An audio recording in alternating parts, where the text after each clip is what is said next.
Welcome to the Lake Show, where you can find out what's going on in and around Lake Loudoun. This show is brought to you by the Fort Loudoun Lake Association, a nonprofit environmental conservation organization that keeps Fort Loudoun Lake safe, clean, and fun.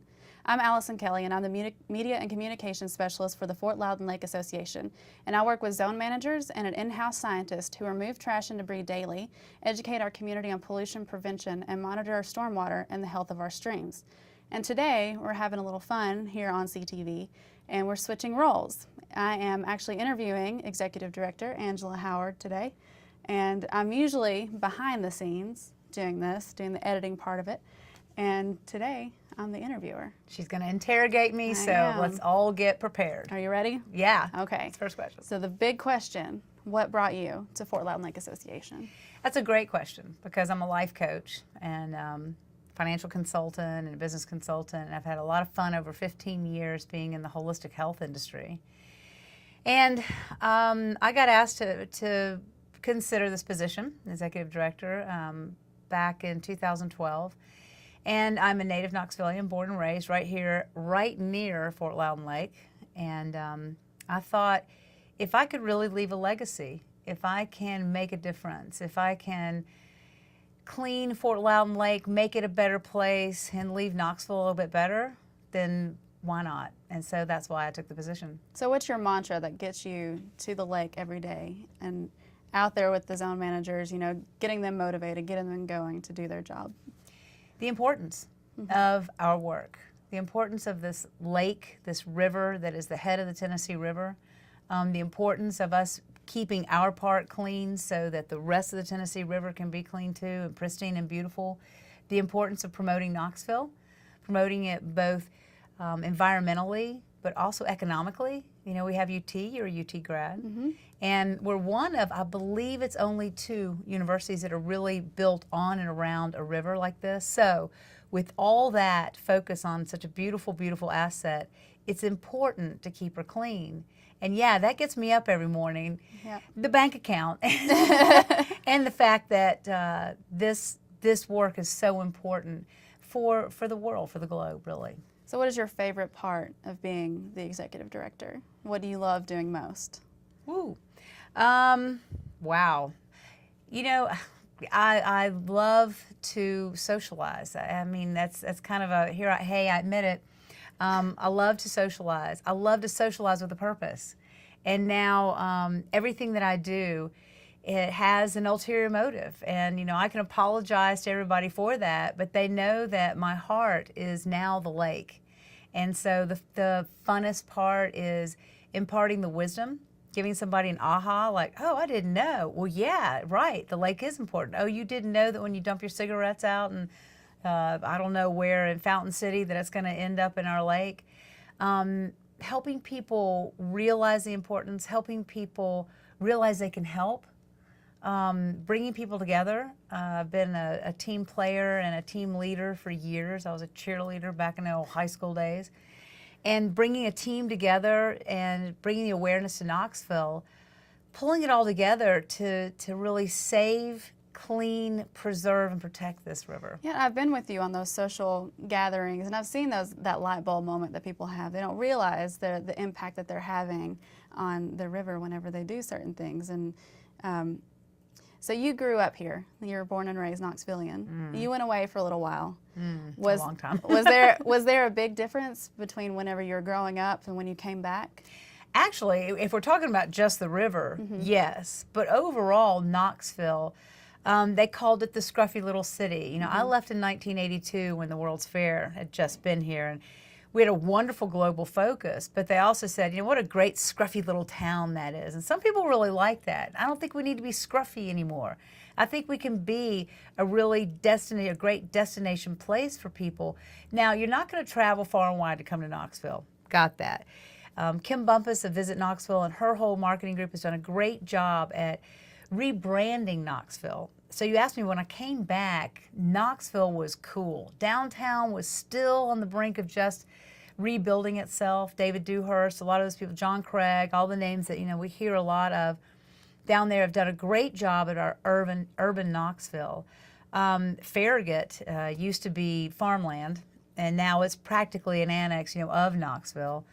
So the growth has been amazing, but this river, when I left it, it wasn't so clean. I mean, I'm talking, that was 30 years ago. So coming back here and seeing, kind of relearning the beauty of this river, going out paddleboarding as we did with a great group of people, seeing the river and seeing Knoxville from the river has been really mind-opening. It's a completely different world from the river. I didn't realize that. You know, like I said in that last episode, my parents wouldn't let me on the water when I was a kid. But now I get to enjoy it and see Knoxville from, it's a completely different world out there. It's beautiful. And Knoxville is a completely beautiful city. It is. Yeah. So as executive director, what is your greatest challenge that you've had to face as far as the organization? Well, environmental awareness in the great state of Tennessee is a challenge, period. We're not known as a state that is really focused on the environment and educating, and then also protecting, but also making sure that the EPA regulations are adhered to, and there's not a whole lot of money that goes into that. So that's a challenge. Environmental awareness is a challenge. The other challenge is, you know, along with that is that people really don't know about our river. They don't know the asset that it is. And then if you do know, if you're a river person, you don't know what you can do to really help clean and keep it nice. You know, there's a lot you can do in supporting us. So of course, you know, the biggest lament for a lot of nonprofits is we struggle with the finances. We struggle a lot with the finances, and my staff over the past 2 years, 2008, I guess it's been 4 or 5 years now, since the economy started to really dip, it's been hard with grants. They've kind of started to diminish. Our government funds, you know, they came in a 5-year chunk, and they started in 2012. It's 2007, ended in 2012. And so 2012, 2013, along with the instability of our government and of our leadership, it's been hard to get people to part with their money that even know they can make a difference. It's harder to tell people you can make a difference, and really supporting this organization in the limited resources we've had and the difference that we've made, what a difference we can make just with a little bit more. And this organization is something that Knoxville needs. It's not, you know, a fun nonprofit, you know, we go out and have parties. We're actually making a difference in Knoxville, making a cleaner, safer place to enjoy the lake. Yeah, So, every day. Every day, out there on the water. Those guys, my guys, I have 3 of them, as you know all of them. We have a city zone manager, and he is basically Forks of the River, which is the start of the Tennessee, down to the Alcoa Bridge. And he does all the urban streams, the booms and all that, and it keeps it as clean as possible. But, you know, sometimes it's hard to keep up with the human trash and the debris. Now, there's a lot we can't do about the prolific debris, and it's a very rich area on the shoreline. Then we have a zone manager that's in the county. And, you know, he's got 22 miles, like 14 parks. It's just crazy. And ramps, boat ramps and stuff that he takes care of. And now we have a boat down at the Loudoun Marina. And that's a whole area down there, Blount and Loudoun County, and some in Knox.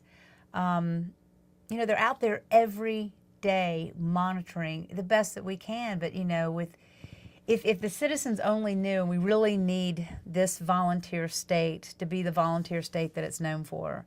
And that is, you know, the volunteer state stands for small government, you know, big citizens. So the big citizens have to come out now and start to support keeping our lake clean. And, you know, it's funny because it's tough. We're all having a tough time. But, you know, any bit really helps really preserve our lake. And we're really looking for, right now, sustainable funding. We don't have sustainable funding. It's a fight every year, every month to have enough to even know how many zone managers we can have. So that's the mantra for 2014, sustainable funding. And that's just a commitment that we can have a certain level of funding so that we can operate. And then anything on top of that just means more volunteer programs, more water testing. You know, It is a group effort. It's not just one person's not going to solve the problem. It is a volunteer state. It's a volunteer effort. It's a group thing that we all have to put own passions into to get it clean and safe. So have you seen an increased awareness of the organization over the past year or so? Well, I could ask you that. Well, You're the media specialist. I mean, I'm just trying to, you know, dust my own shoulders off, you know, saying. Yes, I mean, I have to say this. More people have come up to me from around saying that I've seen you on TV. Of course, the Lady of the Lake, you know, I wrote for the Metropulse, and it was an interesting, fun way of getting people to read about the lake and to have a focus on the outdoors. Visit Knoxville, you know, that whole new entity for rebranding Knoxville is now starting to focus as much on outdoor Knoxville. We have outdoor Knoxville. I would say that our name and our brand has probably raised about twice-fold. I think twice as many people probably know about us now than before. I think the internet has really helped with that. The social media is just, our Facebook page is taking off really well. I mean, we've got 600 or plus likes now, and have you seen an increase in website traffic and social media? Well, yeah, well, it was one of the challenges I came to the organization with. Of course, electronically, computer-wise, and then, you know, software and programs, and then, you know, putting out a website. Our website now is, I would almost say kick-ass. I think it's pretty good. I think you can you say that on CTV? I don't know. Kick butt.